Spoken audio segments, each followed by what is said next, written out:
赤腳慈行係一個為清貧小朋友籌集最少500對鞋，以及為香港弱能兒童籌得善款嘅慈善活動，由 Square Communication 主辦，稻香30週年冠名贊助。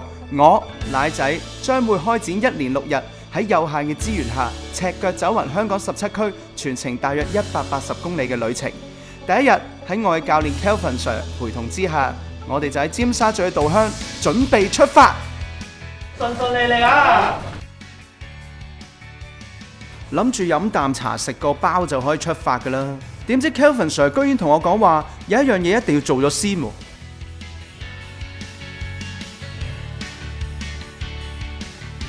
赤腳慈行，香港一血，奶仔終點見。講多無謂，起行最實際。啱啱開始行都唔算好辛苦嘅。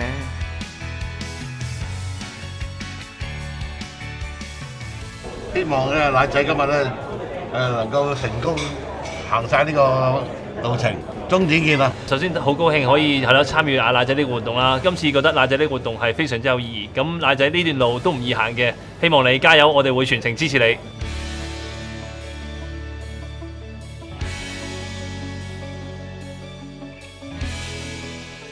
雖然呢個旅程我冇帶錢，不過稻香佢哋好好啊，佢哋請我食1蚊雞啊，我仲收到晒大家嘅支持，真係好多謝大家。估唔到呢，仲有特別嘉賓支持我啊！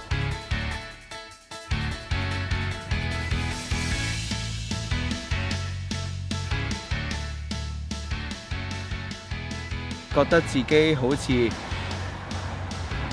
的而且確係搞咗單大嘢出嚟嘅。攰，但係冇諗到咁攰咯。因為而家我個腳呢係好疲倦啦、痛啦。咁而家我最想做嘅就係我嘅教練 Kelvin Sir 可以幫我做一個全身嘅按摩啦，去即係撳翻啲肌肉，等佢舒緩翻。希望可以聽日係一個新嘅開始嘅時候呢，呢啲疲勞唔會影響我聽日表現咯。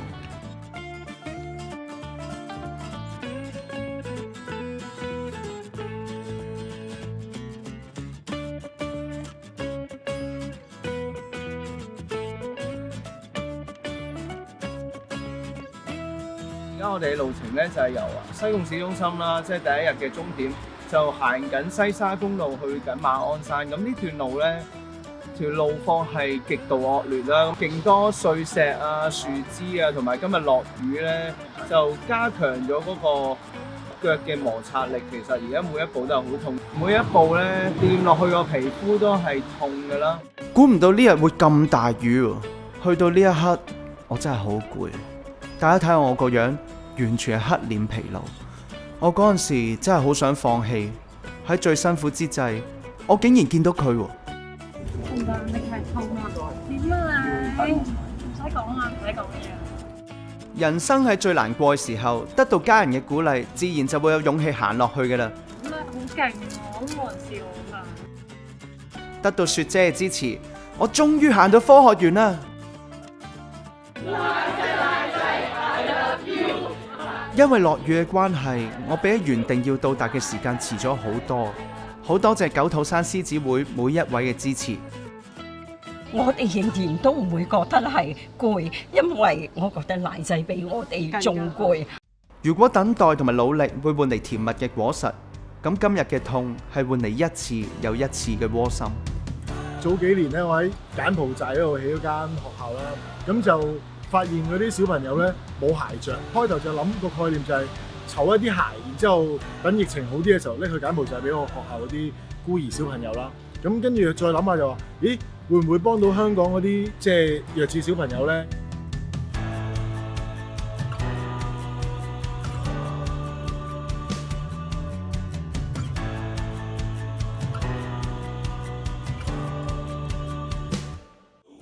雨後總會天晴嘅，終於嚟到第3日啦。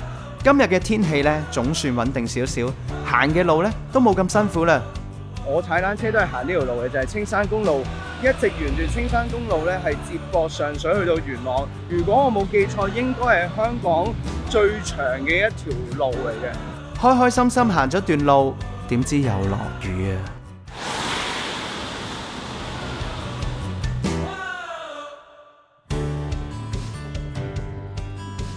我哋全部人連埋工作人員都濕晒。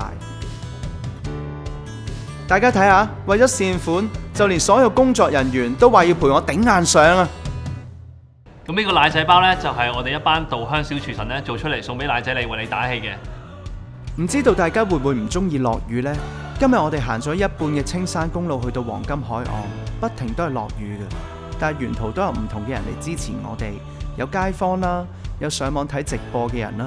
所以雖然我哋行到好攰，隻腳都好痛，但係個心係充滿電嘅。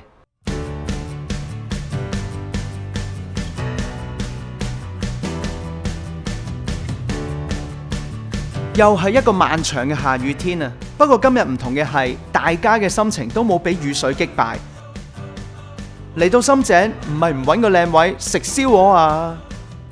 咁多位朋友同大家介紹翻呢個呢，就係我哋今日赤腳自行第4日咧 lunch time 嘅餐桌啦。咁最精彩嘅部分呢，就喺呢度，係一個環迴立體超級無敵大海景嘅。好滿足喎，你個樣。行到凍凍地，食翻個燒鵝飯。特別嗰啲深井燒鵝好味嘅。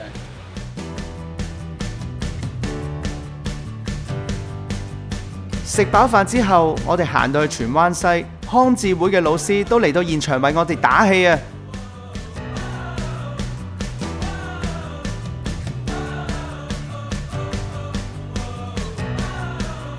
我見到個仔話捐係為呢個康智會，康智會咧就係一家姐住喺宿舍，佢哋就會，家姐就係康智會嘅小朋友，所以我就特別感恩啊！因為點解咧？原來我個仔都係為阿家姐好。即係啲人成日話一句支持嘅説話係冇用嘅。我以前都係咁樣覺得嘅，即係當你喺一個好舒適嘅環境之下，話加油啊，或者努力啊。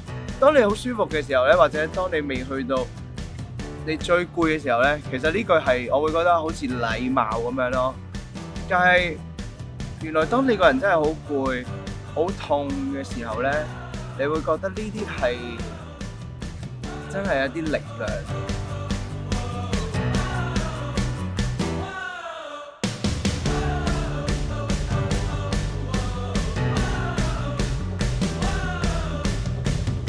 聽日朝頭早赤腳自行第5日6月25號早上見，我要瞓覺啦。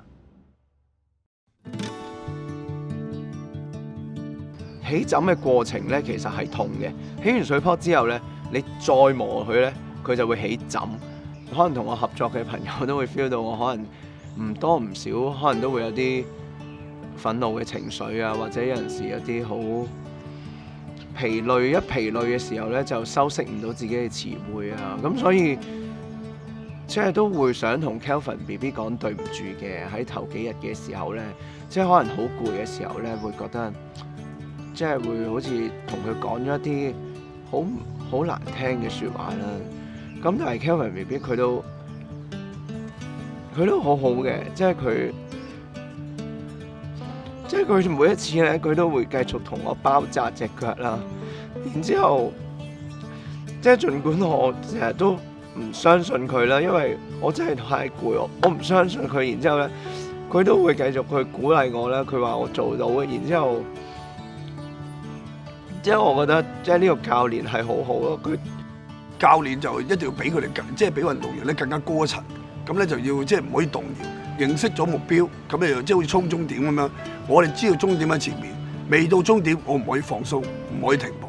就算我抽筋，就算我隻腳拉傷咗，咁我可以用好多形式，我都衝過呢個終點。係在於最後嘅成績出現啲咩嘢啫嘛。但係我哋唔會 give up，唔會停啊嘛。估唔到嚟到數碼港，稻香嘅老闆中山竟然會整一隻咁正嘅鮑魚俾我補充體力喎。食完之後，我哋向大潭方向出發。同大家介紹翻呢度咧，香港仔咧就係一個地標，就叫做瀑布灣。瀑布灣最出名咩咧？就係鬼啦！今朝又超級大雨啦，咁我覺得超級大雨咧嗰個地方咧雖然大家會覺得哇落雨喎係咪慘啲啊？其實我又唔覺得咯，即係我會覺得落雨就會令到嗰一刻你係咁樣嘅風景，而而家咁嘅天氣係昏暗嘅，就見到昏暗嘅香港仔啊！所以我自己覺得係落雨嘅香港仔同昏暗嘅香港仔冇話邊個好，只不過係景色唔同嘅。事情嘅本質咧根本係冇話壞與唔壞，係睇下你點樣睇件事嘅啫。原來經歷真係會令人成長嘅。前幾日我仲話落雨好辛苦，但係換個角度諗，其實落雨又有乜好怕喎？為咗慶祝咧，我哋行咗159.79公里咧，而家我哋嚟到深水灣，咁我哋咧淺水灣咧就有個街站咧，就有人派我哋嘅產品啦，即係我哋贊助商嘅產品啦。咁為咗支持我哋一啲義工朋友，我都以身作則，今次拋開2個行山杖，直接跑過嚟好嘛 ，Kevin BB， 你跟唔跟到我先？你唔好抽筋喎 ，Let's go！ 去到第5日行程嘅尾聲，估唔到呢一個咁偏遠嘅位置都會有人嚟支持我哋喎，多謝你啊，泰神哥！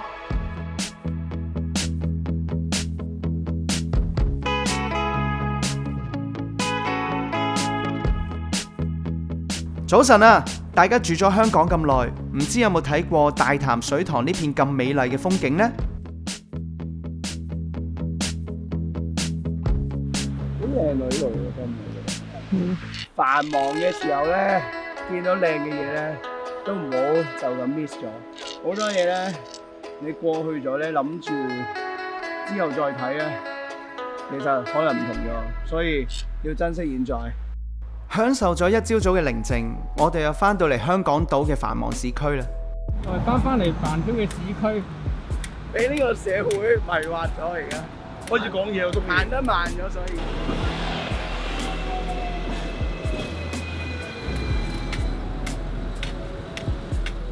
唔知道大家中意香港邊一個面貌呢？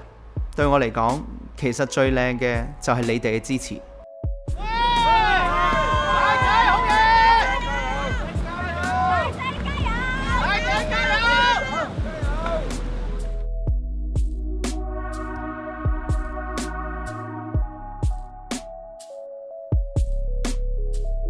經歷咗咁多風風雨雨、困難嘅事情，喺終點之前，我真係想同呢班幕後兄弟嚟個 man's talk。大家俾掌聲俾佢先。係啦，點解會有呢一 part 咧？因為咧，我覺得咧，佢哋都好辛苦嘅。本來我諗住嚟接個 job 㗎咋，要行180公里冇嘢啊嘛。但係行下有啲嘢真係，即係錢唔係最重要。咁但係咧，我記得行到第2定第3日咧，我哋行好似第3日，我哋由屯門行去荃灣咧，我哋勁大雨啦，全身濕晒啦。跟住咧，我記得我就話不如阿 Sunny 你哋都其實都跟咗成2-3粒鐘，不如你換其他Rita 佢哋Becky 佢哋落嚟啦，咪唔好咁辛苦啦。跟住你記唔記得佢哋講咩對啊？佢哋話得我仲可以嘅，我跟埋佢咯。用隻腳去為嗰件事咧，用生命影響生命係。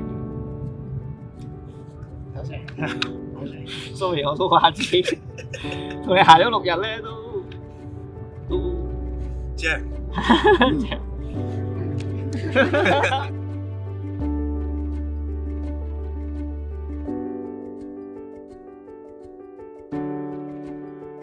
行咗6日，我終於同 Kelvin Sir 嚟到終點啦。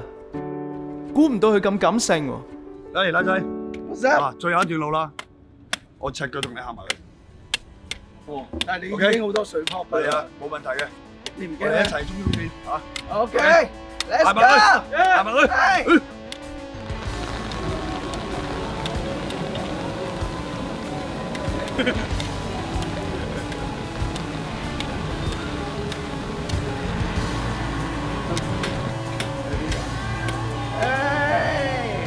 多謝大家。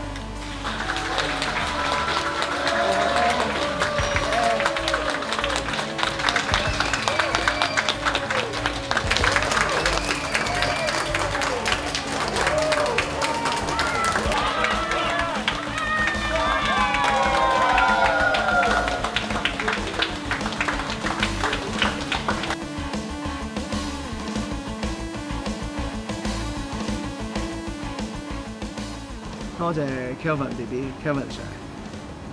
頭先嘅感覺係望住 IFC 一步一步咁樣向住終點進發咧，即係令我諗翻自己做演員啊，或者以前細個到自己而家開始成熟嘅，好似嗰條路咧以前係發生緊，但係而家好似 physically 會見到嗰個成長過程，而見到 IFC 就好似見到好似一個喂奶仔，你學到嘢啦，嗱呢個咧你行埋嚟呢個終點就叫做呢個課堂嘅完畢啦。咁所以赤腳前行對於我嚟講，可能係一個人生入邊好寶貴一個經歷，亦都係一個好重要嘅課堂。